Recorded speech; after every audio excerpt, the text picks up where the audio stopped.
સમય એ આપણા જીવનનો એવો અંશ છે જે દરેક માનવી માટે સમાન છે. ભલે તમે કોઈ પણ સ્તરે હો, સમય તમારા માટે પણ એટલો જ મહત્વપૂર્ણ છે જેટલો બીજા કોઈ માટે.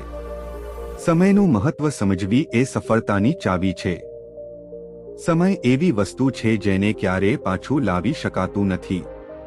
એકવાર સમય પસાર થઈ જાય તો તે કદી ફરી પાછું મળતું નથી. આ કારણે સમયનું મૂલ્ય સમજી અને તેને યોગ્ય રીતે ઉપયોગમાં લેવું ખૂબ જ જરૂરી છે. એક, સમયનું મૂળભૂત મહત્વ. સમય એ જીવનની સૌથી મોટી સંપત્તિ છે. અમે કેવો પણ ધન કમાઈ શકીએ, પરંતુ સમયને પાછું લાવી શકતા નથી. સમય એ એવી મૂલ્યવાન ચીજ છે જે ક્યારેય રોકી શકાય તેવું નથી. એક દિવસનો સમય ગુમાવવો એ જીવનની મોટામાં મોટી ગુમાવટ છે. 2. સમયનો યોગ્ય ઉપયોગ. સમયનો યોગ્ય ઉપયોગ એ સફળતાની ચાવી છે.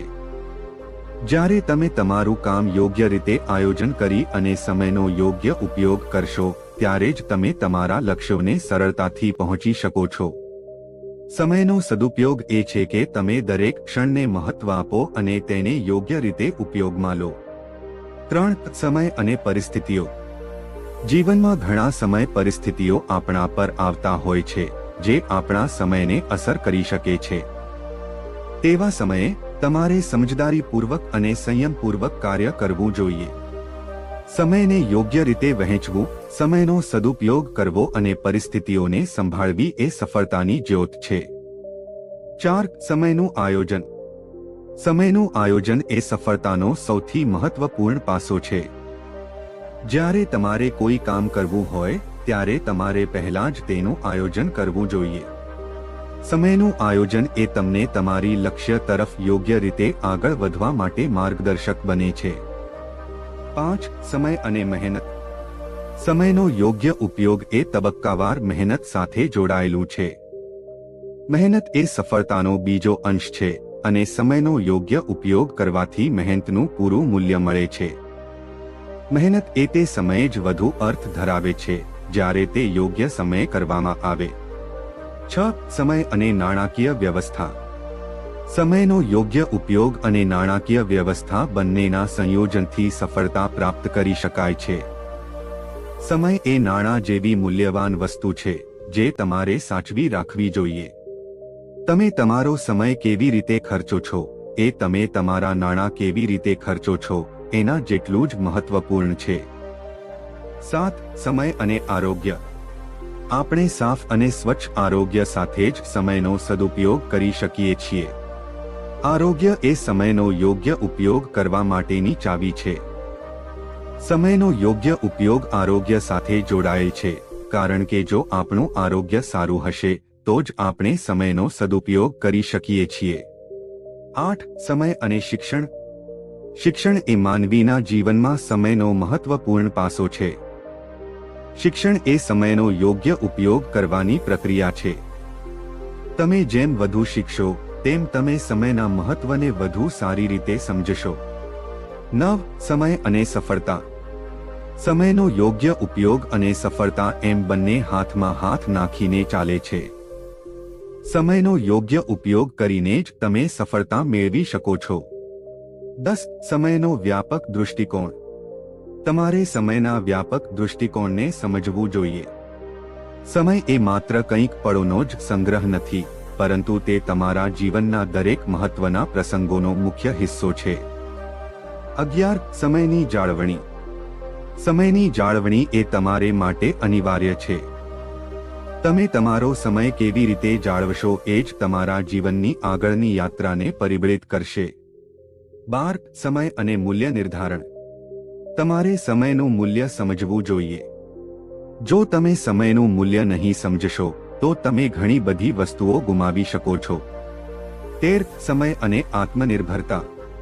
આપણે દરેક માટે સમય અનિવાર્ય છે અને તે આપણને આત્મનિર્ભર બનાવવામાં મદદ કરે છે. જો તમે તમારો સમય સદુપયોગમાં લઈશું તો તમે આત્મનિર્ભર બની શકશો. 14. સમય અને સમસ્યાઓનો ઉકેલ. સમયનો યોગ્ય ઉપયોગ અને સમસ્યાઓનો ઉકેલ એમ બંને સાથે જોડાયેલ છે. જ્યારે તમે તમારો સમય યોગ્ય રીતે યોજો છો ત્યારે તમે તમારી સમસ્યાઓનો ઉકેલ સરળતાથી મેળવી શકો છો. 15 સમય અને સમયપત્રક. સમયપત્રક એ સમયના યોગ્ય ઉપયોગ માટેનું એક અગત્યનું સાધન છે. સમયપત્રક બનાવવાથી તમારે તમારા કાર્યોને યોગ્ય રીતે વહેંચવા અને સમયનો યોગ્ય ઉપયોગ કરવા માટે મદદ મળે છે. 16 સમય અને કાર્યની પ્રક્રિયા. કોઈ પણ કાર્યની પ્રક્રિયા એ સમયનો યોગ્ય ઉપયોગ કરવાની પ્રક્રિયા છે. જ્યારે તમે તમારી પ્રક્રિયાને યોગ્ય રીતે આયોજન કરીશો ત્યારે જ તમારો સમય સદુપયોગમાં આવશે. 17 સમય અને વિપુલતાનો ભાવ. તમારા સમયનો સદુપયોગ કરીને તમે વિપુલતાનો ભાવ મેળવી શકો છો. વિપુલતા એ માત્ર ધનની જ વાત નથી, પણ તે સમયનો યોગ્ય ઉપયોગ અને સંભાળનો પણ છે. 18 સમય અને સંસ્કાર. સમય અને સંસ્કાર એમ બંને સાથે જોડાયેલ છે. તમે તમારો સમય કેવી રીતે વાપરો છો તે તમારે સંસ્કારને કેવી રીતે જીવો છો એનો પરિબળ છે. 19 સમય અને સક્રિયતા. તમારે સક્રિય રહેવું જોઈએ અને તમારો સમય સદુપયોગમાં લેવા માટે હંમેશા તૈયાર રહેવું જોઈએ. સક્રિયતા એ સમયના યોગ્ય ઉપયોગ માટેનો અગત્યનો પાસો છે. 20 કન્ક્લુઝન. સમયનું મૂલ્ય સમજવું અને તેનો યોગ્ય ઉપયોગ કરવો એ સફળતાની ચાવી છે. સમય એ એવી વસ્તુ છે જે કદી પાછું લાવી શકાતું નથી અને તેની જાળવણી અને યોગ્ય ઉપયોગ જ આપણને સફળતા તરફ આગળ લઈ જઈ શકે છે. Final thoughts. સમય એ માત્ર કલાકો અને મિનિટોનો સંગ્રહ નથી, પરંતુ તે આપણા જીવનના દરેક મહત્વના પળોનો મુખ્ય ભાગ છે. સમયનું મૂલ્ય સમજી અને તેનો યોગ્ય રીતે ઉપયોગ કરીને જ આપણે સાચી સફળતા પ્રાપ્ત કરી શકીએ છીએ.